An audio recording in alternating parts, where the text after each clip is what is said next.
If you are at the bleeding edge of classic gaming, then you've heard of MiSTer, the open source FPGA-based emulation platform based on the fundamental goal of hardware accuracy. MiSTer already has tons of cores spanning 8 to 32-bit consoles, home computers, arcade games, and more. In this series, I'll feature one FPGA core every day for the next 21 days to ring in the new year.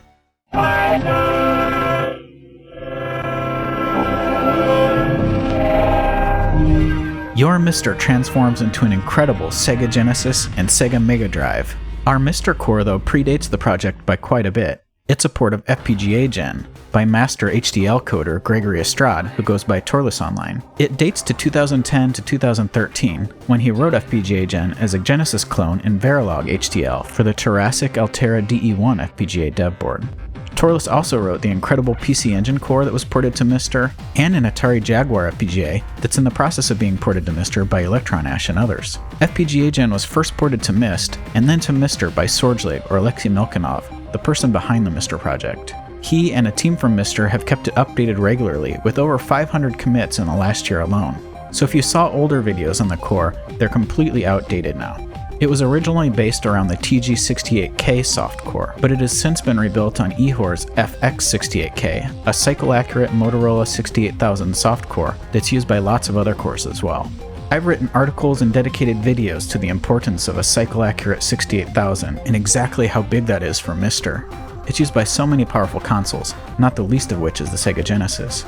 The core now has perfectly matched MD Fourier Model 1 Genesis audio, and a huge list of features, which I'll show off one by one.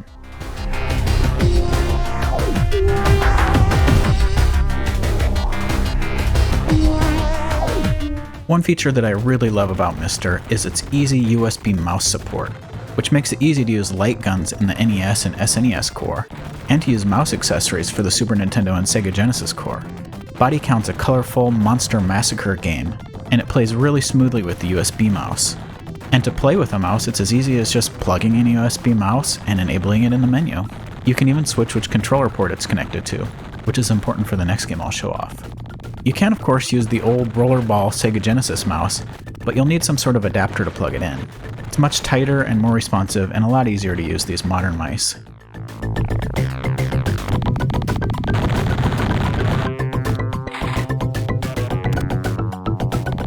The mouse is also an awesome way to play Lemmings 2: The Tribe on the Genesis, a really great port to the system by Psygnosis that holds up great against its computer counterparts.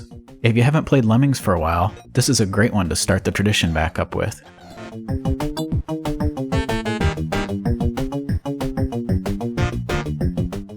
Speaking of controllers, the MiSTer also supports real multi-taps, but it's much easier to just plug in 4 USB controllers to your hub, and jump right into a game of Bomberman with your friends. There are actually quite a few 4-player games for the Genesis, and it's never been easier to play them. MiSTer's easy controller support allows you to plug in real controllers or to use pretty much any USB controller. And one really good use case for a modern controller with 2 analog sticks is Xenocrisis, where you can map the right stick to control your shot direction. This allows you to easily play the game with true twin sticks. And man, is this an awesome game. Just look at this.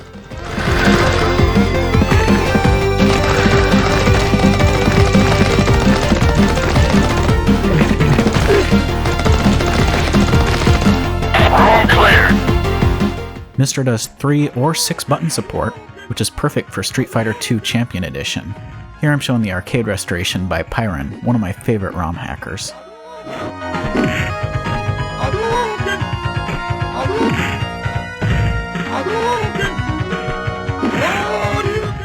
The MiSTer Sega Genesis core has become famous for how closely it matches a real Sega Genesis Model 1's audio, which was verified and tweaked in MD Fourier by James F.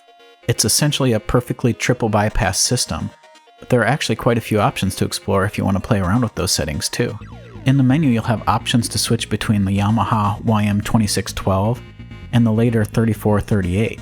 The 2612 typically has better crossfade and reverb, and the 3438 has almost no white noise, allowing for high frequency content. Although almost everyone, including me, prefers that Model 1 2612 sound. And on MiSTer, the 2612-3438 switch is basically to enable or disable the ladder effect. The Hi-Fi PCM option is just a linear interpolation for PCM samples, which generally makes it sound more muddy. But turn up the headphones and just choose the one that sounds the best for you. There's no right or wrong answer. I prefer the Model 1 with the 2612, but you might like something else, or maybe you even prefer no filter at all.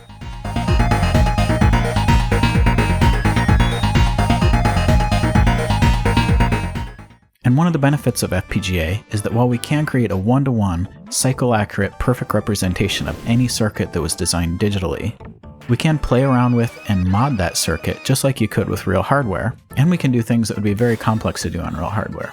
For example, most MiSTer console cores have an option to remove the console's native sprite limit. This is a great way to tame sprite flickering if you see it in a game.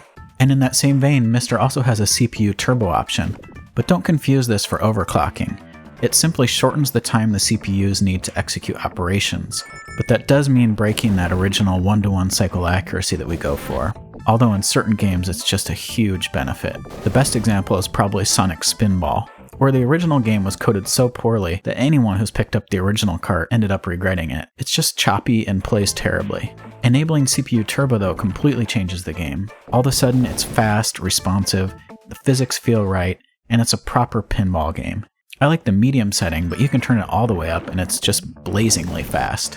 What was once a laggy, choppy, poorly playing game is now a great playing pinball game with that beautiful Sonic style, probably in the way that it was meant to be experienced by the person who came up with the concept.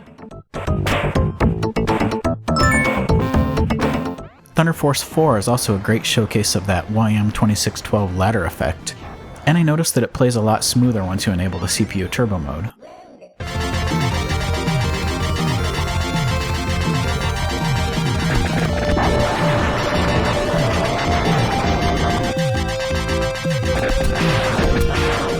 In other games, the differences are not quite as noticeable unless you're really familiar with them. Removing the sprite limit in Gunstar Heroes does make the gameplay a little bit better, but I don't think you're really going to notice it unless you're a hardcore Gunstar Heroes fan.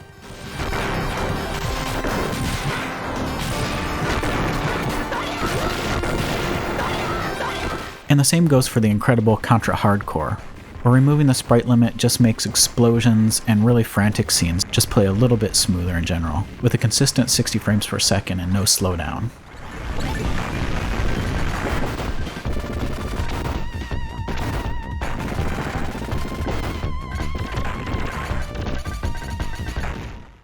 As I said though, this option does break cycle accuracy, and some games just won't work at all with it.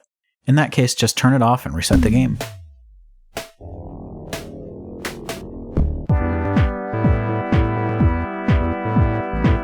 Another nice option in MiSTer is that it has the ability to read the ROM header to determine the region, and then switch the system type to match the region. It almost always works, but in cases where it doesn't, just change it manually and reset.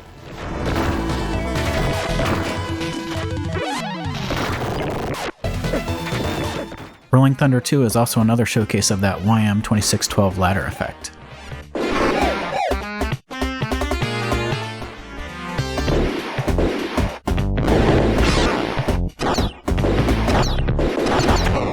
Going back to video options, one topic of hot debate among Sega fans is whether or not a game like Sonic must be experienced via composite in order to see the transparency effects that were essentially a result of the blurriness of composite. They were used to do things like making waterfalls transparent.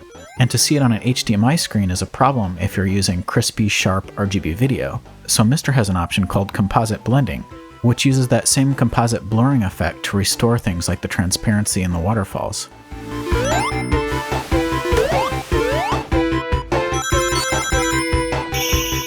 The effect was also used heavily in Earthworm Jim, and I think you can see it best in the Wolfenstein demo, where everything is dithered, and even an RGB purist like myself has to admit that it looks a lot better with the composite blending enabled. That's one game where I would definitely turn it on at all times. It makes killing Nazis that much more enjoyable.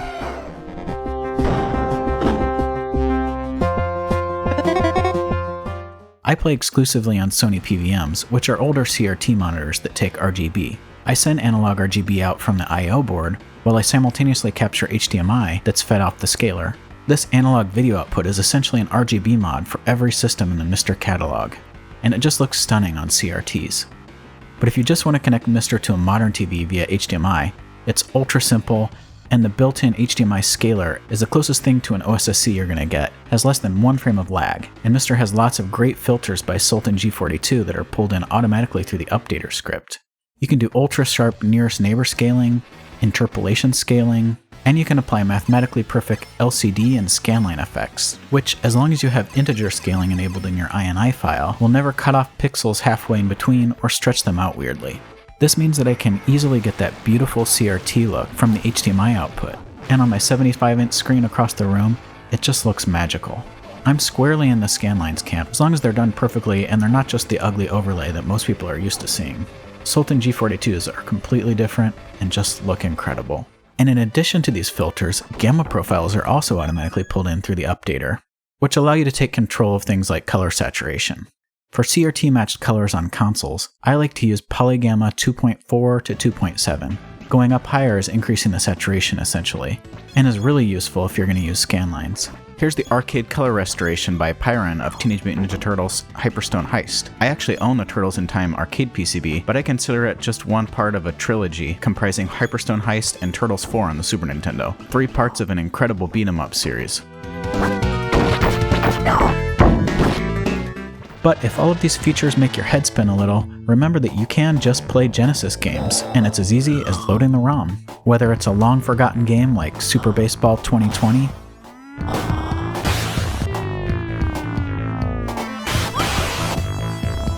or just one of the Sonic games.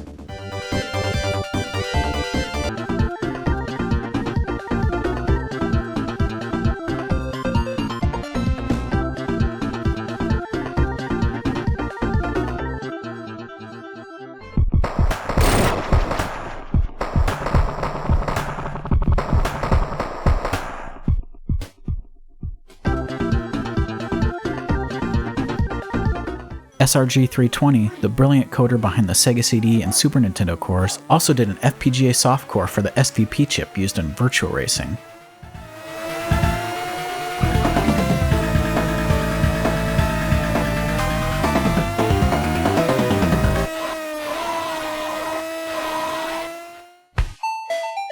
You can also just as easily load hacks and translations. Here's one of my favorite hacks of Battlemania Daijin Joe by MyJit, with equalized sound by Boyfin. It's such a beautiful game, especially on a CRT monitor, and is easily one of my top 10 games of all time. It's just so great. It's extremely responsive and fast-paced, and the sprite work is to die for.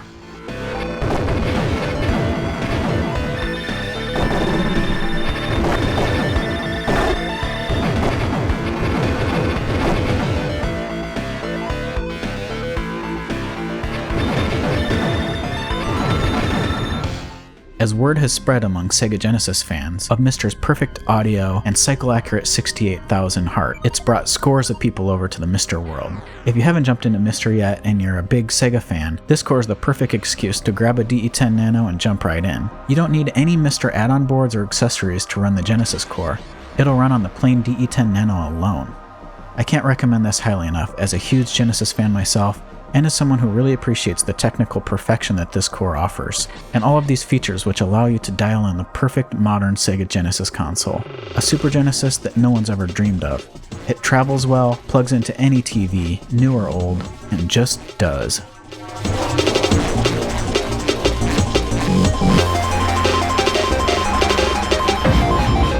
What core could possibly follow up the Sega Genesis? Find out tomorrow as my core countdown continues.